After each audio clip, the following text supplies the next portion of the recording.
Hey guys, I'm back.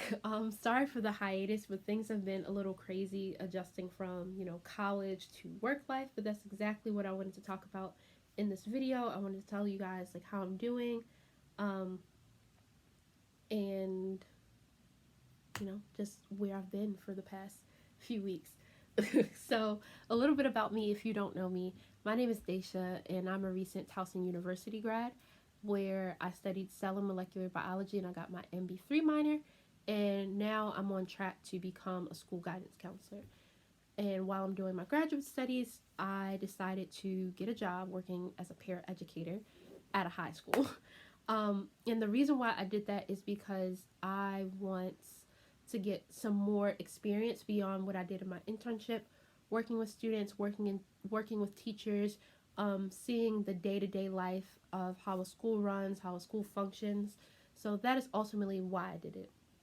So in this video, I'm just going to talk about, what I do, what classes I assist in, how I like it so far, and yeah.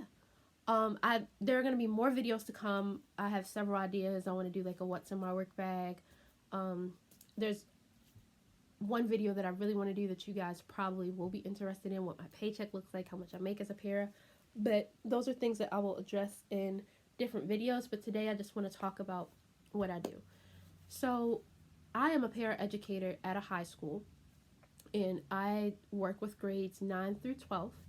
I work with two subjects. I assist in a senior math class, which is a pre college math course, and I assist in science courses where my students range from ninth grade to 11th grade. The three science courses that I'm in are called Living Systems, which is essentially a biology course, Earth Systems, which is Earth Space Science, and Integrated Physics and Chemistry.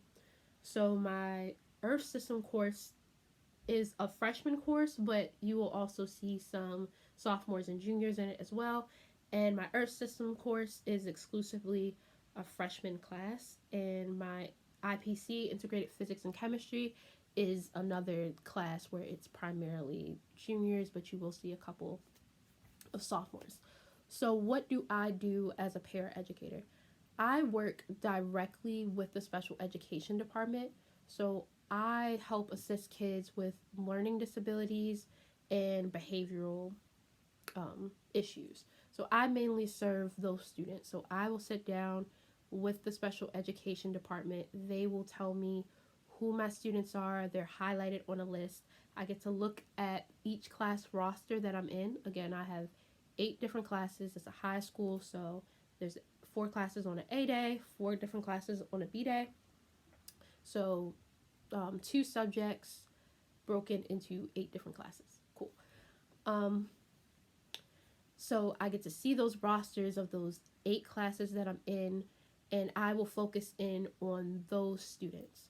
So when I'm serving those students, what I'm able to do is re-explain instructions. I can walk through them. I can walk with them through a worksheet. If a class is overwhelming, I can take that student out.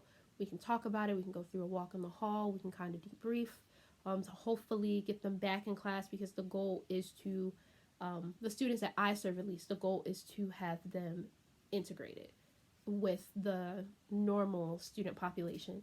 So the goal isn't to keep them isolated or to put them in a separate course. It's how can we accommodate them in that class, and that's kind of my job. I'm the liaison between those students and the teacher. So I communicate with the teacher what we can do to make these students more comfortable and able to learn and thrive in those environments. Um, but outside of those students, I also work with the entire class. So I can do things like in my science class, I can run a lab demo while students are in stations and they'll come to me. I can even lead a lesson if I'm comfortable, which I'm super comfortable in science.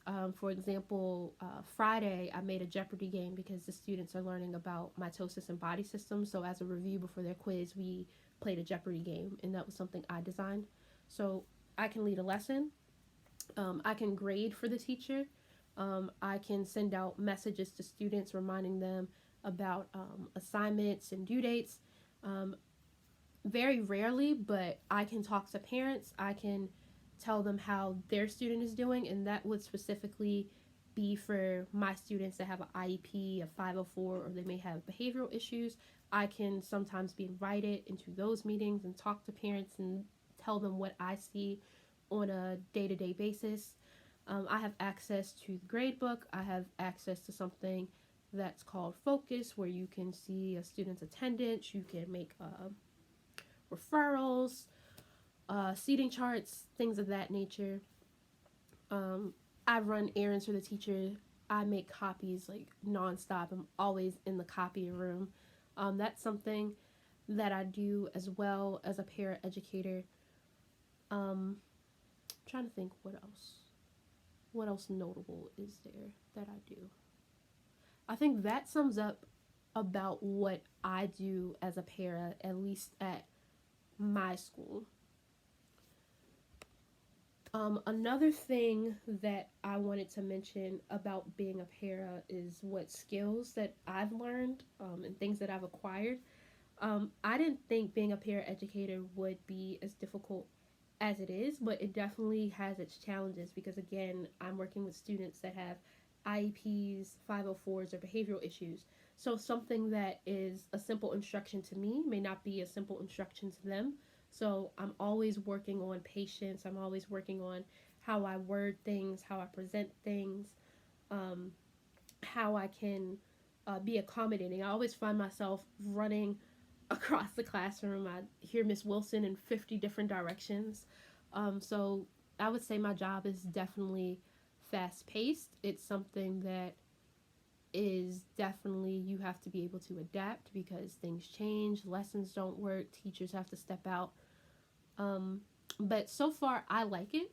I find that students like me. What helps is being open and common sense, but being nice, being approachable, being able to listen, caring, because sometimes these students can't help their innate nature. You can't ask, for example, you can't ask an autistic kid to stop being autistic. You can't ask someone with ADHD to sit and be able to focus for 85 to, or I mean, sorry, 80 to 85 minutes.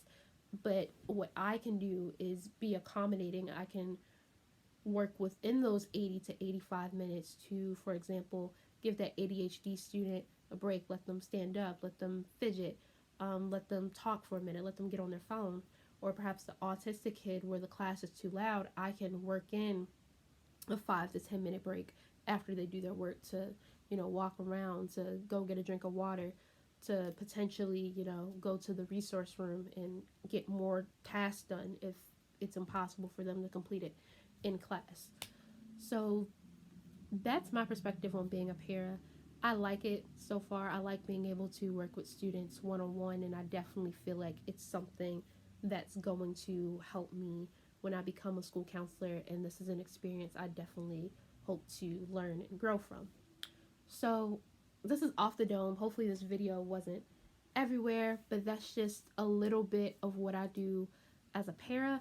I would like to do a day in a life of a para educator, but my job is so hands on with students. I have to not only respect my privacy because I don't want you guys knowing like what school I work at, what county I'm in, things like that. But I definitely can't have students on camera, and my job is very student oriented.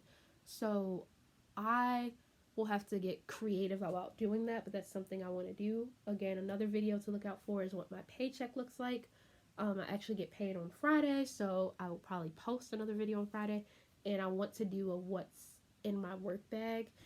Um, and I will possibly do a video talking about something called professional development. That's where teachers and staff go to get updates about the school. It's a day where students aren't there. It's just a meeting or a series of meetings. We talk about like safety. We talk about updates to the grade book, any changes, things like that. So I might do a video because I just had my first PD day Friday, but there's another one coming next Friday as well. So I might do a video talking about those two. But hopefully that this video was helpful. This is everything I do as a paraeducator working in a high school. So if you like this video, if you want to be a paraeducator or you want to become a school counselor, then please like the video, please subscribe, because I definitely will have more videos coming and you can follow my journey. Thanks. Bye.